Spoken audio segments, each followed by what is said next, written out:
My name is Lauren. I'm 33. I didn't want my identity to be the smoking mom. My first experience with Juul, I do remember being like, this is good. It's like a cigarette, but not. I don't miss smoking at all. Like, I can officially say it grosses me out. Juul is the tobacco alternative that delivers nicotine satisfaction without cigarette ash or lingering odor. Make the switch at JUUL.com/sports. Warning, this product contains nicotine. Nicotine is an addictive chemical. The college basketball season tips off tonight. Look out. Look out. I think Duke fans are going to see a whole lot of that. You need one and dones to compete. Oh, he did shoot. He did. He knows I was trying to get 50. I didn't mean no harm. But the ball deserves to go in the crowd after a move like that. Magic Johnson, his management style has not been patient. Luke Walton's got to do a better job coaching. He's in an impossible situation.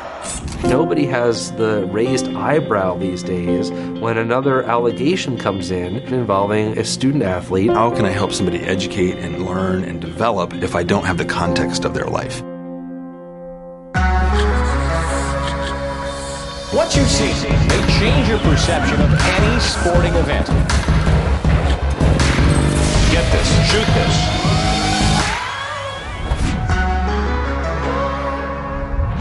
Welcome to Outside the Lines. I'm Kate Fagan. After a turbulent offseason, college basketball returns to the court. And that's today's big story from Studio Z. Since we last saw college hoops in action, a federal jury returned a verdict convicting 3 men connected in pay-for-play schemes. The first of 3 trials with documents naming some of the game's biggest players and programs, including Kansas, Duke, Michigan State, and Kentucky. All teams hitting the court tonight. In addition, the NBA's G League announced a $125,000 contract option for top-level talent as an alternative to spending one season in college. Of course, that option came too late for the nation's top 3 prospects, all of whom will wear the Duke jersey for the first time tonight.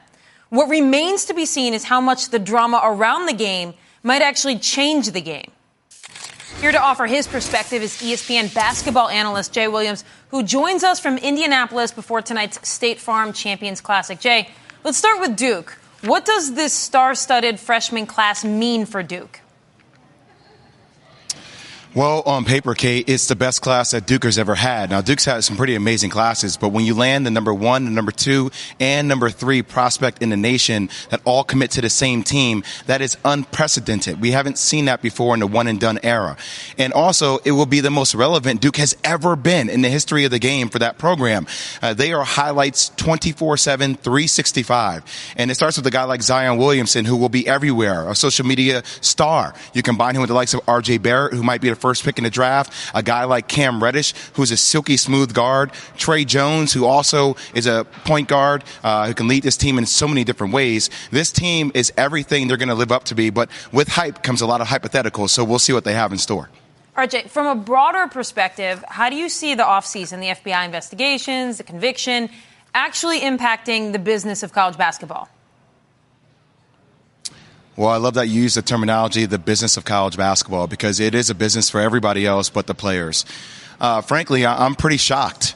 This stuff has been going on for such a long time in our game, and people have known about it. You hear stories going all the way back to some of the oldest coaches in the game. And the fact that these will be considered federal crimes just kind of leaves me not knowing what to say.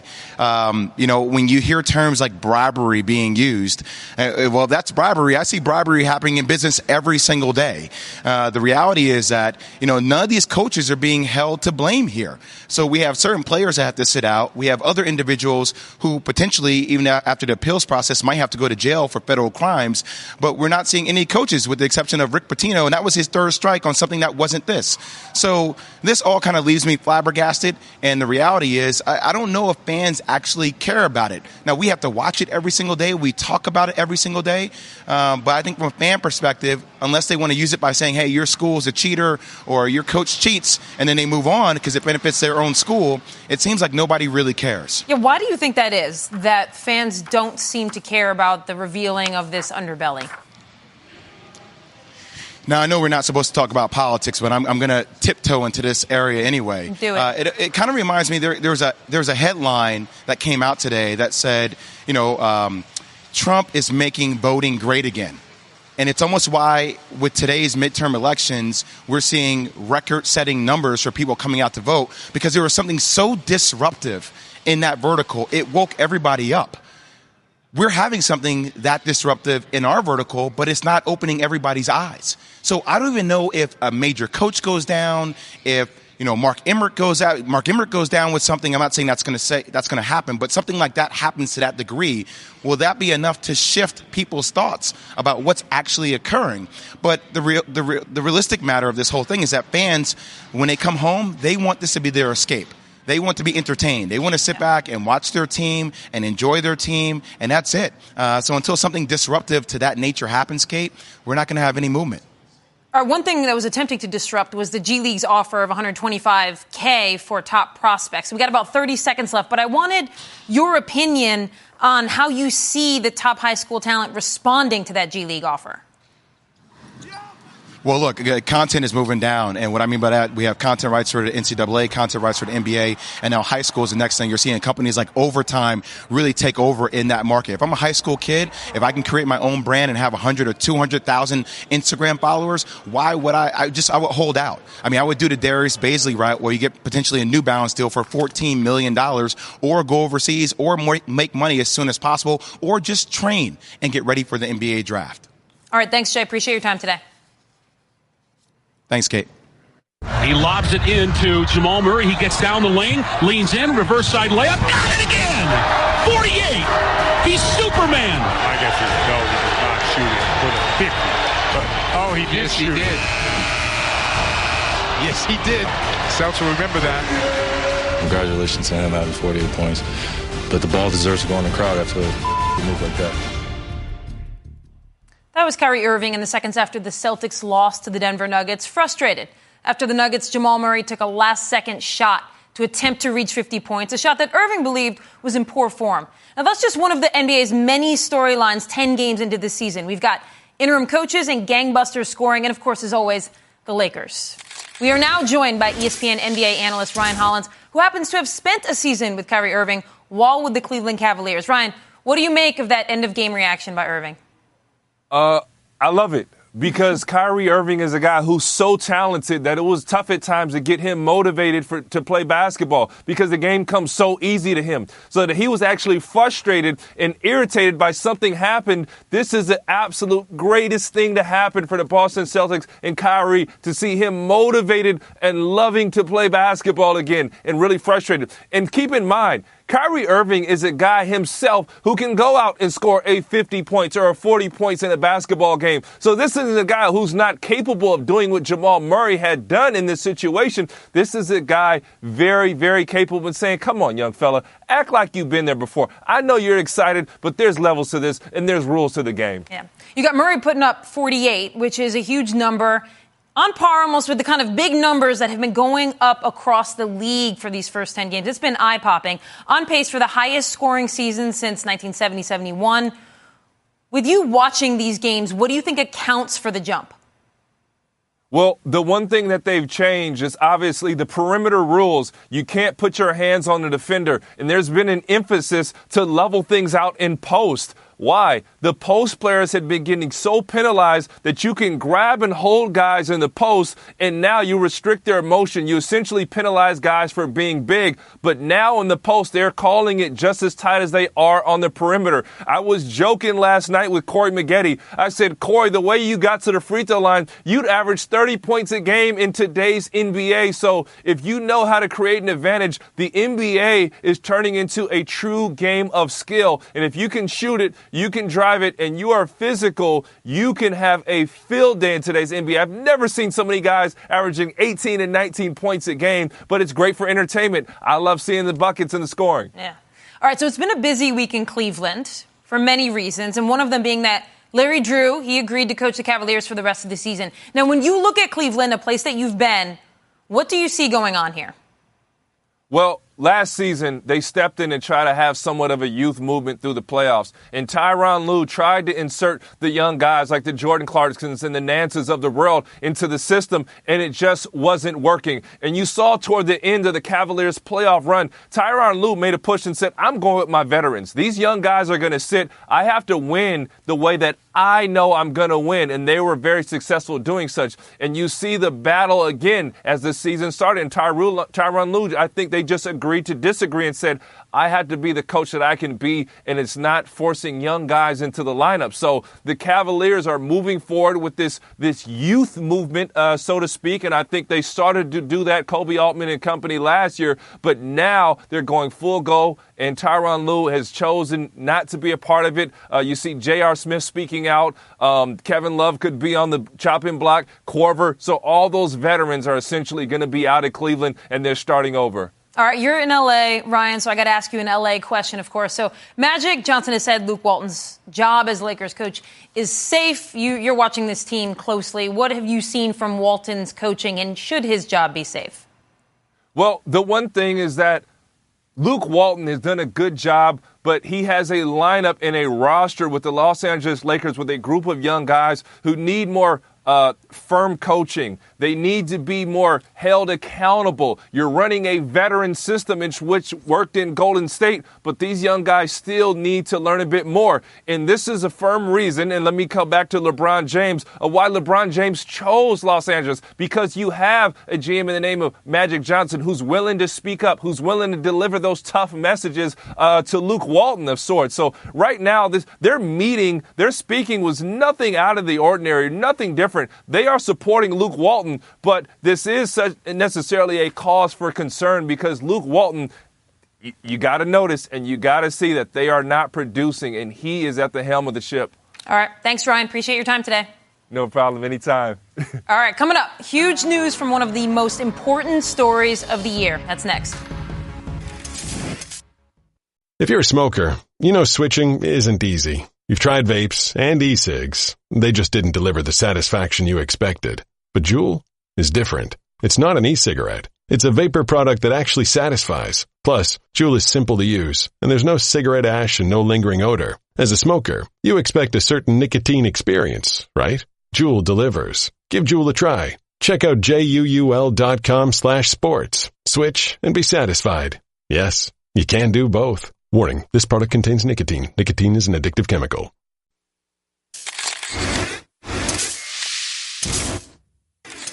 I was told to be quiet. And I think that when somebody in high power is telling you to be quiet, right when they realize you are abused, I think that is a threat. And especially when their first concern should be to make sure I'm okay, to get information from me, to see if my other teammates were abused, to see what else I knew, to get to the bottom of it.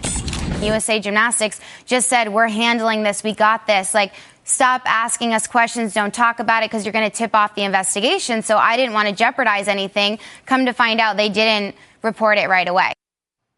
That was Allie Raisman on January 16th from Outside the Lines talking about USA Gymnastics' role. Today, the U.S. Olympic Committee has begun the process of revoking USA Gymnastics' status as the sport's governing body. This move comes in the wake of the sexual abuse scandal that has rocked the sport, with former national team trainer Larry Nassar serving 40 to 175 years in prison. And also after USA Gymnastics' many failed attempts to create a healthy and functioning organization. Here to help us understand the impact of this move is USA Today investigative reporter Rachel Axon. Rachel, why did the USOC reach this decision?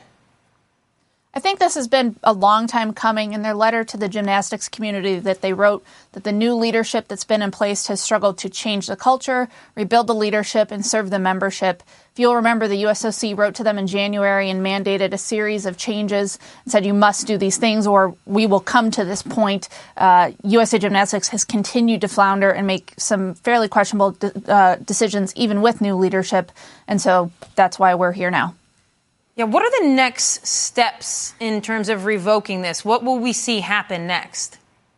So there will be a process that plays out under the USOC's bylaws. The USOC will appoint a 3-person panel that it will designate from various councils, and that will be chaired by a USOC board member. They will have a hearing where the USA Gymnastics can sort of present its arguments, and obviously the USOC will have made its case. That panel will issue a report with a recommendation of what should happen to the USOC Board of Directors.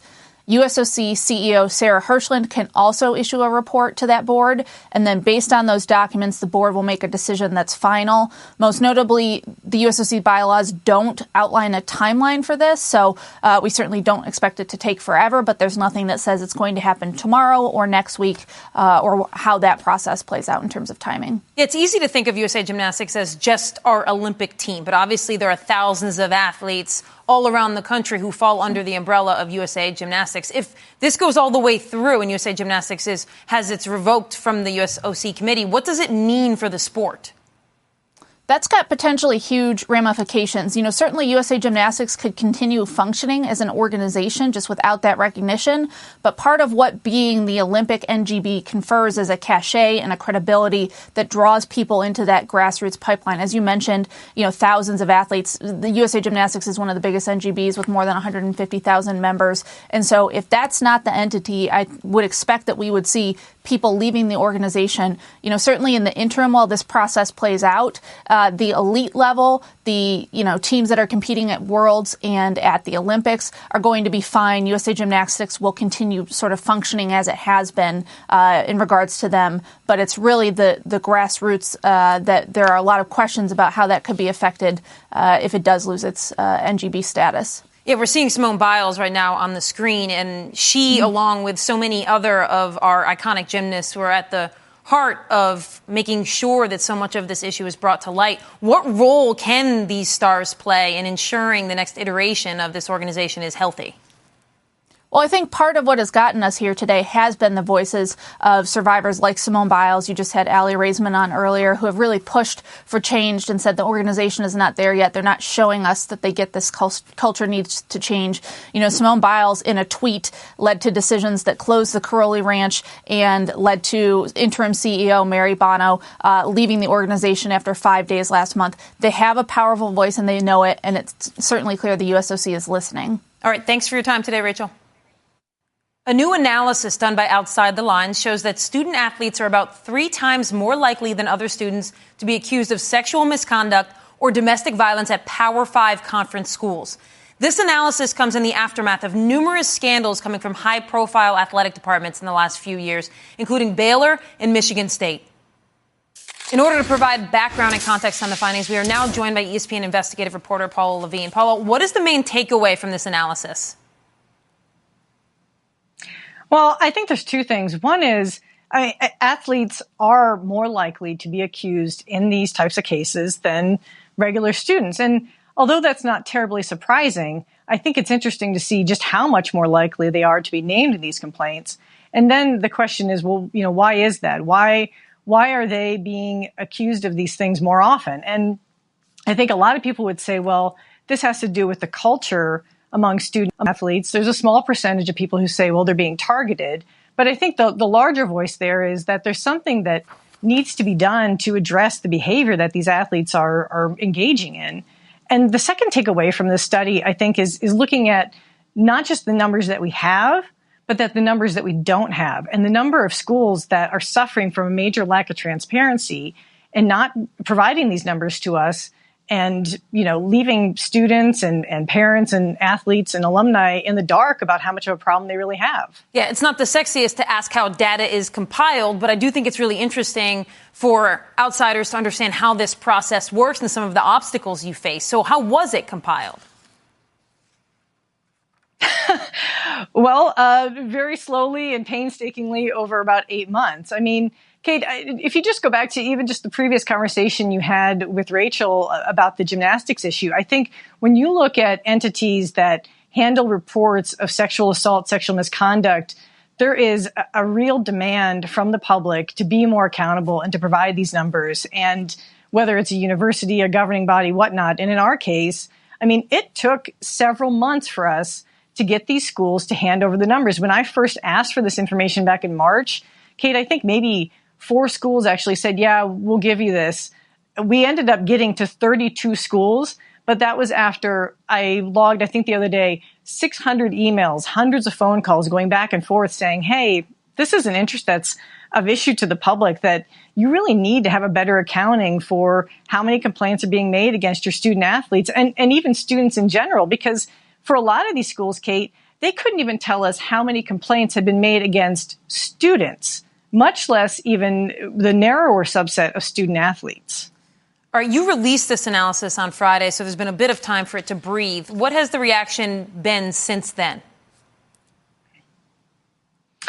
I think there's been a lot of reaction from individual fans or students from particular schools saying, hey, I was really disappointed to see how high the percentage was at my school. Can you address this?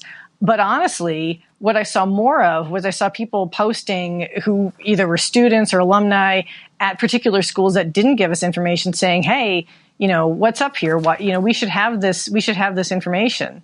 So, and I think it has somewhat advanced the conversation again, saying, look, we need to do something to address this, because one thing we do point out in the story is that this hasn't changed over several decades. Like, this is still a problem, and the numbers indicate that it's still going on. All right, thanks, Paula. Appreciate your time. And you can read more about Paula's investigation on ESPN.com. All right, coming up, what happens when you lower your guard in an Uber? That's next.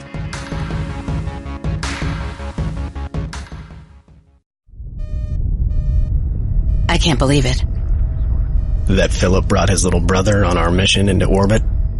How long until we get there? How long until we get there? How long until we get there? No, I can't believe how easy it was to save hundreds of dollars on my car insurance with Geico. What's this button do? What's this button do? What's this button do? What's this button do? No, don't touch that. Believe it, Geico could save you 15% or more on car insurance. Tonight on ESPN, we tip off the college basketball season with the 8th annual State Farm's Champion Classic. 4 of the top teams in the nation. Number 10, Michigan State. Number 1, Kansas in the early game at 7. Then it's 4th-ranked Duke and number 2, Kentucky. Both are also available live on the ESPN app, so you can watch anywhere. A cautionary tale emerging from the NHL as 7 Ottawa Senators climbed into the back of an Uber last week and had the kind of candid conversation, smack-talking coaches assessing team effectiveness, that athletes usually reserve for spaces far away from recording devices. Here's a quick sample of what went down in that Phoenix Uber. You notice that when he runs the video, like if you actually do pay attention, he doesn't ever teach you anything. He just commentates what's happening. He's like, here's so-and-so skating on the wall with the puck. Yeah, it doesn't say what to do with it. Yeah. But here's the other thing, too. We don't change anything ever, so why do we even have a meeting? Like, I haven't paid attention in 3 weeks. Side note, I'm the kind of Uber passenger whose goal is to get from point A to point B without exchanging any words. In fact, when I see that a driver approaching has a stellar 4.92 rating but is known for great conversation, I consider canceling the ride. I mean, I don't cancel it, but I consider it. So a lot of things to dig into here, and the big question swirling around the release of this video is whether or not it's a violation of privacy. Many Ubers have a mounted camera and a notification underneath. Obviously, these passengers, the Ottawa Senators, said they were unaware they were being taped. But what's also really fascinating about this whole story was how it brought to light what I assume is an age-old practice. Athletes out on the town, speaking freely, unrecorded, leaving rumors in their wake all across the city. I mean, don't we assume most of the New York Knicks in the 90s and the Yankees in the 80s got into cabs and chatted up the driver? Now here we have that exact scenario. But given the time in which we live, instead of hearing third hand, I don't know, like, all right, so Vinny says Charles Oakley was in his cab the other day. And Charles is fed up with how weak the Knicks are on the boards. Now we have a 4-minute video that confirms everything everyone in Ottawa probably already thought about the team, but no players were willing to say on the record. I mean, that is, until they didn't know they were on the record. All right, that'll do it for Outside the Lines today. NFL Live is next.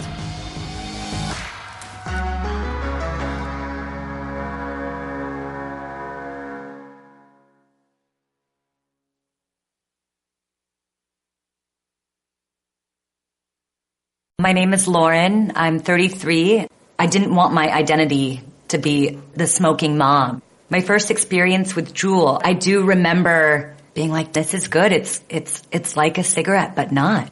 I don't miss smoking at all. Like, I can officially say it grosses me out. Juul is the tobacco alternative that delivers nicotine satisfaction without cigarette ash or lingering odor. Make the switch at JUUL.com/sports. Warning, this product contains nicotine. Nicotine is an addictive chemical.